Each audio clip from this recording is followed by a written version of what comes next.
ಬಾಂಗ್ಲಾದೇಶದಲ್ಲಿ ನಡೀತಾ ಇರುವಂಥ ಹಿಂದೂಗಳ ಮೇಲೆ ದೌರ್ಜನ್ಯ ಅತ್ಯಂತ ಅಮಾನುಷ, ಕ್ರೌರ್ಯ ಈ ರೀತಿ ನಡೀತಾ ಇರುವಂಥದ್ದಕ್ಕೆ ನಾವು ಶ್ರೀರಾಮ್ ಸೇನೆ ಸಂಘಟನೆಯಿಂದ ಖಂಡಿಸ್ತಾ ಇದ್ದೀವಿ, ವಿರೋಧಿಸ್ತಾ ಇದ್ದೀವಿ.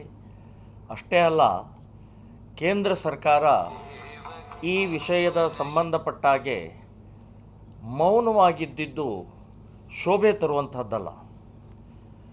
ಈಗ ಇರುವಂಥದ್ದು ಇಂದಿರಾ ಕಾಂಗ್ರೆಸ್ಸಿನ ಸರ್ಕಾರ ಅಲ್ಲ, ಮನಮೋಹನ್ ಸಿಂಗ್ ಅವರ ಭಾರತ ಅಲ್ಲ, ಸೋನಿಯಾ ರಾಹುಲ್ ಅವರ ಭಾರತ ಅಲ್ಲ. ಇದು 56 ಇಂಚಿನ ನರೇಂದ್ರ ಮೋದಿಯ ಭಾರತ ಇದೆ. ಬಾಂಗ್ಲಾದಲ್ಲಿ ಆಗ್ತಾ ಇರುವಂಥದ್ದು ಅದಕ್ಕೆ ನಮಗೆ ಕಳವಳ ಆಗ್ತಾ ಇದೆ, ವೇದನೆ ಆಗ್ತಾ ಇದೆ, ಸಿಟ್ಟು ಬರ್ತಾ ಇದೆ. ದಯವಿಟ್ಟು ಮೋದಿಯವರೇ ಇದಕ್ಕೆ ಸರಿಯಾಗಿ ಉತ್ತರ ಕೊಡಬೇಕು ಅಂತನ್ನುವಂಥದ್ದು ಇಡೀ ದೇಶದ 100 ಕೋಟಿ ಹಿಂದೂಗಳ ಆಗ್ರಹ ಆಗಿದೆ. ಯಾಕೆ ಹೀಗೆ ಮೌನವಾಗಿದ್ದುಕೊಂಡು ಅಲ್ಲಿಯ ಹಿಂದೂಗಳನ್ನು ಶೋಷಣೆ, ಕ್ರೌರ್ಯ, ಸಾವು ನೋವುಗಳಿಗೆ ಸಾಕ್ಷಿ ಆಗ್ತಾ ಇದ್ದೀರಿ?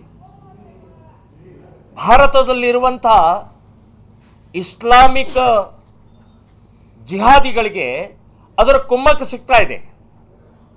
ಇವರು ಒಂದು ಸಣ್ಣ ದೇಶದಲ್ಲಿ 1.5 ಕೋಟಿ ಇರುವಂಥ ಹಿಂದೂಗಳಿಗೆ ರಕ್ಷಣೆ ಮಾಡಲಾರ್ದಂಥವರು ಇಲ್ಲೇನು ಮಾಡ್ತಾರೆ ಅನ್ನುವಂಥದ್ದು ಇಸ್ಲಾಮಿಕ್ ಜಿಹಾದಿಗಳಿಗೆ ಭಾರತದಲ್ಲಿ ಪ್ರೇರಣೆ ಕೊಡ್ತಾ ಇದ್ರಿ. ನೀವು ಸೊಕ್ಕಿಗೆ ಬರ್ತಾ ಇದ್ದಾರೆ, ಎಲ್ಲಿ ಬೇಕಾದಲ್ಲಿ ಏನು ಬೇಕಾದ ದಾಳಿ ಮಾಡ್ತಾ ಇದ್ದಾರೆ. ಅದು ಬಾಂಗ್ಲಾದೇಶದ ಪರಿಣಾಮದಿಂದ.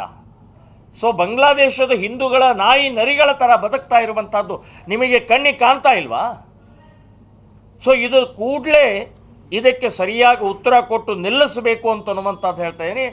ಜೀವಂತ ಸುಡ್ತಾ ಇದ್ದಾರೆ, ಜೀವಂತ ಬೆಂಕಿ ಇಡ್ತಾ ಇದ್ದಾರೆ. ದೀಪು ಚಂದ್ರ ದಾಸ್ ಅನ್ನುವಂಥ ವ್ಯಕ್ತಿನ ಕಂಬಕ್ಕೆ ಕಟ್ಟಿ ಪೆಟ್ರೋಲ್ ಸುಡುತ್ತಾ ಇರುವಂಥದ್ದು ಎಂಥ ಭಯಾನಕ ಇದು.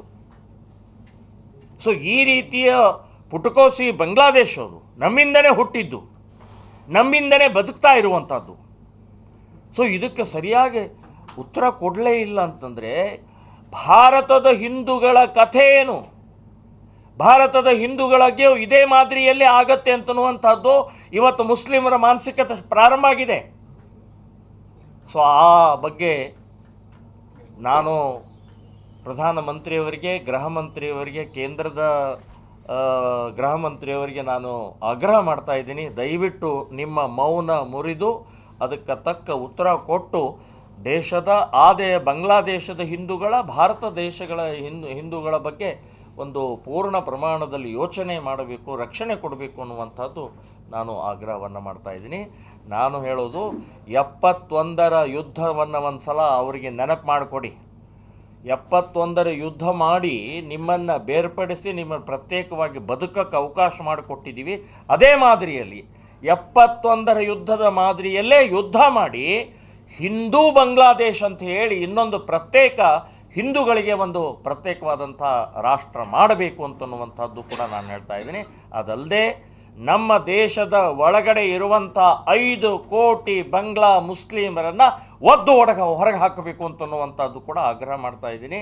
ಸೊ ಈ ರೀತಿಯ ಮೌನವನ್ನು ಮುರಿದು ಇವತ್ತು ನಮ್ಮ ದೇಶದ, ಬಾಂಗ್ಲಾದೇಶದ, ಪಾಕಿಸ್ತಾನದಲ್ಲಿರುವಂಥ ಹಿಂದೂಗಳ ಸಂಬಂಧಪಟ್ಟಾಗಿ ಯೋಚನೆ ಮಾಡಬೇಕು ಅಂತನ್ನುವಂಥದ್ದು ಹೇಳ್ತಾ ಇದ್ದೀನಿ. ಇದು ಒಂದು.